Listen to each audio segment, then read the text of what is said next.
मेरा नाम दानिश है। मेरी उम्र 22 साल है और मैं कराची का रहने वाला एक सादा सा लड़का हूँ। पढ़ाई के साथ साथ एक छोटा सा बिजनेस भी संभालता हूँ। जिंदगी में ज़्यादा घूमने फिरने का मौका नहीं मिला, लेकिन इस बार मुझे एक ज़रूरी काम के सिलसिले में लाहौल जाना था। मैंने सोचा कि फ़्लाइट के बजाय ट्रेन का सफ़र किया जाए, ताकि रास्ते के खूबसूरत मनाजिर भी देख सकूं और सफ़र का असल मज़ा भी ले सकूं। सुबह सवेरे मैं स्टेशन पहुंचा। हर तरफ एक अजीब सी रौनक थी। मुसाफिर, छोटे बच्चे, भागते दौड़ते लोग, रेड़ी वालों की आवाज़ें और ट्रेन के इंजन की गूंज, ये सब कुछ मेरे लिए नया और दिलचस्प था। मेरे हाथ में एक बैग था और दिल में एक नए तजुर्बे की खुशी। मेरी सीट पहले से बुक थी। जैसे ही मैं बोगी में दाखिल हुआ और अपनी सीट ढूंढने लगा, एक लम्हे के लिए रुक गया। सामने वाली सीट पर एक औरत बैठी थी। पहली नज़र में ही अंदाज़ा हो गया कि वो आम औरत नहीं थी। उसकी उम्र तकरीबन 35 साल के करीब होगी, लेकिन उसके हुस्न में एक ख़ास कशिश थी जो फ़ौरन तवज्जो खींच लेती थी। वो हल्के सब्ज़ रंग की शलवार कमीज़ में मलबूस थी, बाल नहायत नफासत से समीटे हुए थे और आंखों में एक अजीब सी चमक थी। उसके हाथ में एक किताब थी जिसे वो पूरी तवज्जो से पढ़ रही थी, मगर कभी कभार खिड़की से बाहर गुजरते मनाजिर पर भी नज़र डाल लेती। मैं अपनी सीट पर बैठ गया और दिल ही दिल में मुस्कुराकर सोचा कि ये सफ़र तो खासा दिलचस्प होने वाला है। कुछ ही देर में ट्रेन ने आहिस्ता आहिस्ता हरकत शुरू कर दी। शोर कम होता गया और मुसाफिर अपनी अपनी जगहों पर सुकून से बैठ गए। मैंने बैग एक तरफ रखा और पानी की बोतल निकाली। इसी दौरान सामने बैठी खातून ने एक नज़र मेरी तरफ देखा, फिर दोबारा अपनी किताब में मसरूफ़ हो गई। मगर उस एक नज़र में इतनी नरमी और कशिश थी कि मेरे दिल में उससे बात करने का ख्याल आने लगा। तकरीबन आधा घंटा खामोशी रही, फिर आखिरकार मैंने हिम्मत करके बात शुरू की।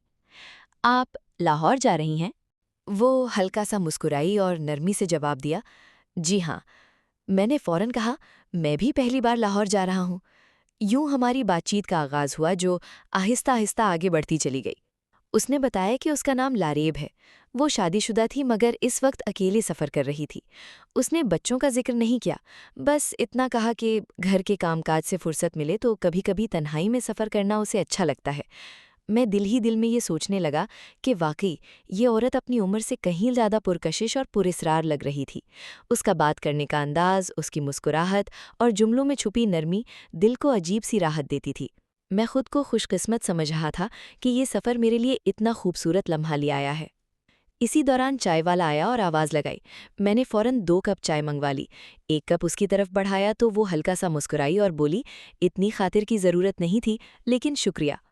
उसके बाद हमारी गुफ्तगू मज़ीद दिलचस्प होती चली गई। वो अपने बचपन के किस्से सुनाती, कभी कराची और लाहौर का मुवाजना करती और कभी रास्ते के मनाजिर पर तबसरा करती। मैं बस खामोशी से उसे सुनता रहा, जैसे वक्त को वहीं रोक लेना चाहता। खाने का वक्त हुआ तो उसने अपने बैग से एक डब्बा निकाला। घर के खाने की खुशबू पूरे माहौल में फैल गई। उसने मोहब्बत से कहा, अकेले सफ़र में खाने का मज़ा नहीं आता, आइए साथ खाते हैं। मैंने हिचकिचाते हुए प्लेट थामी, मगर अंदर ही अंदर खुशी की लहर दौड़ गई। खाना लजीज था, मगर उसकी संगत ने इस लम्हे को वाकई खास बना दिया। खाने के बाद हम दोनों सीट से टेक लगाकर बैठ गए। उसने आहिस्ता से कहा, सफ़र लंबा हो तो वक्त अच्छे साथी के साथ ही कटता है। खुशी है कि आप अच्छे हमसफ़र साबित हुए। ये जुमला सीधा मेरे दिल में उतर गया। मैंने मुस्कुराकर जवाब दिया, मुझे भी यही लग रहा है, वरना मैं तो सोच रहा था ये सफ़र काफ़ी बोर होगा। वो हंस पड़ी। उसकी हंसी में एक ऐसी कशिश थी जैसे पूरा डब्बा रोशनी से भर गया हो। जैसे जैसे शाम ढलती गई, अंधेरा गहरा होने लगा। ट्रेन की मध्यम रोशनी ने माहौल को नरम सा रंग दे दिया। खिड़की के बाहर स्याही फैल चुकी थी और अंदर हल्की जर्द रोशनी में एक अजब सुकून था। अब हमारे दरमियान अजनबियत तकरीबन ख़त्म हो चुकी थी। गुफ्तगू दोस्ताना दायरे से निकलकर ज़रा ज़ाती नोयत इख्तियार कर चुकी थी। मैंने हिचकिचाते हुए पूछा, आप अकेली सफ़र कर रही हैं, डर नहीं लगता? वो मुस्कुराई और आहिस्ता से बोली, डर तो हर औरत को लगता है, लेकिन कभी कभी दिल चाहता है कि इंसान अपने लिए भी जिए। उसके अल्फाज में गहराई थी। मैंने उसकी आंखों में देखा, वहाँ हल्की सी थकन भी थी और किसी अनजानी ख्वाहिश की झलक भी। कुछ देर खामोशी रही, फिर उसने किताब बंद की और पूछा, आप पढ़ाई कर रहे हैं या काम भी साथ साथ? मैंने बताया कि मैं बिजनेस के साथ अपनी डिग्री भी मुकम्मल कर रहा हूँ। वो बड़ी दिलचस्पी से सुनती रही, जैसे मेरी बातों में वाकई उसकी दिलचस्पी हो। इस दौरान कई बार मुझे महसूस हुआ कि उसकी नज़रें मुझ पर ठहरती हैं। फिर वो फौरन नज़रें चुरा लेती है। ये छोटे छोटे लम्हे एक अजीब सी कशिश पैदा कर रहे थे। ट्रेन अपनी रफ्तार से दौड़ रही थी। बाहर अंधेरा गहरा हो चुका था और अंदर ज्यादातर मुसाफिर या तो सो चुके थे या अपने मोबाइल में मसरूफ थे। मैं और लारीब जैसे अपनी अलग ही दुनिया में थे, न वक्त का एहसास न फासले का। वो सामने वाली सीट पर टेक लगाकर बैठी थी, कभी मेरी तरफ देखती फिर नजरें हटा लेती। उसके होंठों पर हल्की सी मुस्कुराहट और आंखों में चमक साफ नजर आ रही थी।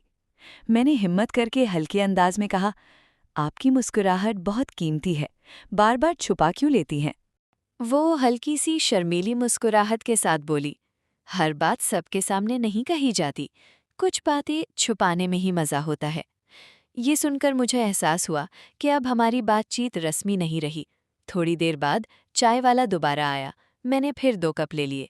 जब उसने कप लिया तो उसकी उंगलियां हल्के से मेरे हाथ से छू गईं। एक लम्हे को जैसे मेरे अंदर बिजली सी दौड़ गई।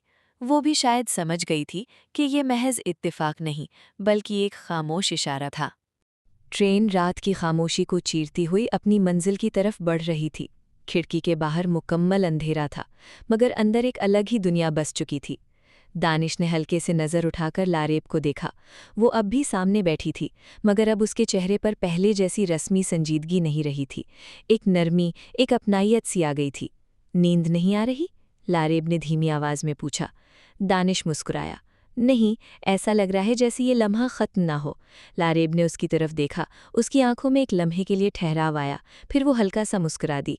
कुछ लम्हे वाकई ऐसे होते हैं जिन्हें इंसान रोक लेना चाहता है। चंद लम्हों की खामोशी छा गई, मगर ये खामोशी अजीब तरह की खूबसूरत थी, जैसे अल्फाज की ज़रूरत ही ना हो।